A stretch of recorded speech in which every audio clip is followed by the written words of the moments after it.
إن الله لا يغير ما بقوم حتى يغيروا ما بأنفسهم. حجين يونيفرسيتي دمنا برنوتاتي وان لكاومي دوماتي بيت جالال الرابرت أبصر رابرت أرجم الرابرت والغرغار الرابرت ولي رحمة الرابرت والجل ديم الرابرت غريدان تكما دان غمتان ديم الرابرت. السلام عليكم ورحمة الله وبركاته.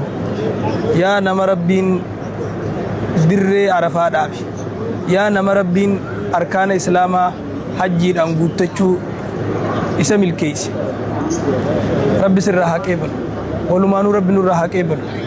waan gabaabduu ergaa gabaabduu waa'ee hajjiitii wajjii wal qabatee isinii dabarsuu barbaadeeti.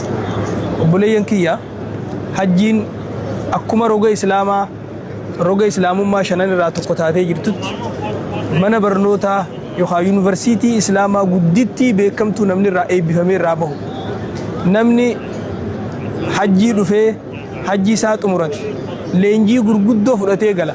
leenjiin hajjii irraa fudhatan ta duraa toohida irraa fudhata bakka dhaabbattutti bakka teessutti bakka deemtutti wanni ati jettu labbayk allahumma labbayk labbayk laa shariika laka labbayk yaa rabbi siif awwaadhe ati shariikan qabdu jechuun toohida. namni as dhufee galee waan biraa dalagu amma booda shirki deebu way khasaaraa isaa toohida dachii tana hundarra ballisee waliin gahee galee namni shirki deebu. leenjiin asirraa fudhatan ta duraa toohida. leenjiin lamadaa wanni namni asirraa fudhatu tokkummaadha. addunyaan tun guutuun afaan chaayinaa dubbatu ka ingiliffaa dubbatu ka afaan arabaa dubbatu ka afaan awurooppaa dila kana dubbatu ka afaan biyya teenyaa dila saniin dubbatu bakka takkatti wal gahee afaan tokkoon yeroo tokko keessa hujii takka hojjetee bakka takka taa'ee bakka takkaa deemee qiblaa takka garagalee hujii takka hojjetee uffata gos tokko uffatee cufti dureessi hiyyeessi namni addunyaa tanarra jiraatu guutuun isaa uffata gos takkaa uffatee yeroo takka keessa hujii takka hojjechuunsaa mallattoo tokkummaa ummata muslimaati. kana qofaa miti obbolummaallee waan takka wajjiin hojjetanii afaan adda addaa kana dubbatanii wal hubatanii kana darasi ajaa'ibsiisu. hajjiirraa leenjiin namni fudhatee asirraa galu bakka tana namni dhufee sabri barata xaa'aa rabbii irratti qaalii rabbii irratti obsuu maasiyaarraa obsuu akkasuma cinqiilee adda addaa kana nama qunnamuu irratti obsuu beela irratti obsuu oowwa irratti obsuu zahamaa rakkoo baay'ina namaa kana irratti obsuu rakkoolee as keessa nama mudatu hunda irratti obsuu hajjiirraa wanni fudhatanii galan obsa fudhatanii galan.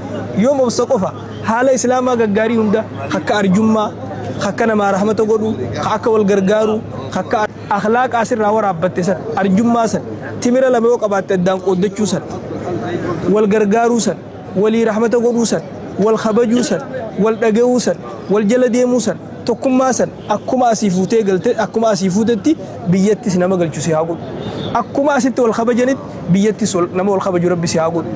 bakka tanatti wanni hojjetan zikrii rabbii du'aa'ii gaarii wal ajajuu hamtuurraa wal dhorku walii laafu walumaa galatti hajjiirraa leenjiin nuti fudhanne toohidarraa jalqabnee hujii hojjennu hunda ikhlaasaan raawwannee akhlaaqa keenya tolfannee sirreeffannee leenjifamnee galuudha. rabbiin hajjii teenya irratti ikhlaasa nu haa kennu waan hojjetu hunda warra ikhlaasaan hojjetu nu haa godhu. assalaamu alaykum wa rahmatullahi wa barakaatuh. الله أكبر الله أكبر لا إله إلا الله.